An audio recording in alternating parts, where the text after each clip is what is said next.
Co-creator of AltRoute, Jacob Drews, coming at you from Esperance Chalet Village, our Western Australian home for the past few weeks, and by weeks I mean months. Today we're doing the behind the scenes for Stallion Stalemate, Alex and I's documentary about the wild horses of Kosciuszko. So, brumbies. First thing about brumbies, documentary, we need horses in the wild. Alex and I, we went to Bullocks Hill. We tried to find some horses. We'd heard that they were everywhere. We'd gotten the hot tip from the locals about where to find them all. What are we doing today? Brumby hunting, chasing tracks, chasing brumbies, and hopefully we get lucky today. Because last night it snowed. Everywhere. It was near impossible. We walked for 6 hours, found nothing. I'm talking tracks, poo, everything but horses. So how'd that go? Well, our first brumby hunt was unsuccessful, which was really hard to track something down that's constantly moving and it's their environment, not your environment. Brumbies won, Jacob and Alex, nothing. 0. I felt like they were right next to me, but I couldn't find the little guys. Like, I could smell them, I could feel them, but they were just like hiding like a little elf behind a tree, and we just wanted to get them. You know, we were expecting to find a lot of horses, but you know, that first, our first big adventure into the park, to look for them, we couldn't find any.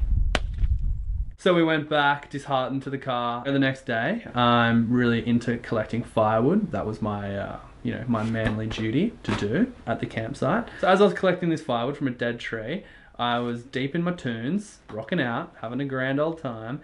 And then next thing you know, Alex is yelling at me, and I'm, what's going on? And then horses right there, like right next to me. Wild horses. They just came to me. They felt my vibes. They wanted it. They wanted to be filmed. The main little stallion kind of checked me out. And he's kind of like, what are you up to? And I was like, nothing. He's like, right on. We followed these guys for a few kilometers, got some really nice footage. And that was our first time seeing wild horses in the park. So I guess another challenge was obviously creating a documentary. So for me, a first timer, my background isn't in filmmaking.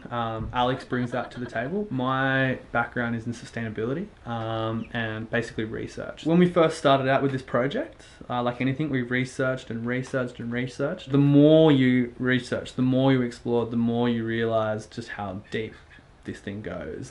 It was a bit of a rabbit hole. It's a bit of an Alice in Wonderland sort of thing. So that was quite a challenge for us, was to figure out what to include, what not to include. Here's one side of the story. Here's the other side of the story. Let's find a middle. It takes copious amounts of time in regional libraries. It takes a stupid amount of time reading government reports. And out of a bus, sometimes it's a bit hard, you know, you don't have data, you don't have Wi-Fi, you know, all we've got is our phones. So, you know, we spend a lot of time in libraries. A hot travel tip, libraries have water, bathrooms, warmth. So, you know, don't write off your local library. They're actually pretty awesome. I didn't realize until I got on the road just how much I love libraries. Working through this as my first time, it was really interesting just finding all these little nuanced things. So, you know, for example, I wrote a script, we recorded the voiceover, we started laying down some of the overlay, but you know, as we started doing that, we just realized it was shit basically. We just didn't like it. It wasn't telling a story. And that's something that I've really had to wrap my head around, is how to best tell the story. It's not just about an issue, it's not just like writing a paper, it's not just writing a research paper, it's creating this whole piece and having this whole vision and having to share that vision with someone else who you also live with 24/7 can be a little bit taxing at times. But we got through it, and you know, we didn't kill each other, we just talked about it. So you know, I've been told to never work with kids or animals, so obviously working with animals exclusively in this documentary was a little bit of a task. What's your name? PB? Yes? You're very pretty. Yeah, you. I said you're pretty. Yes. Hello.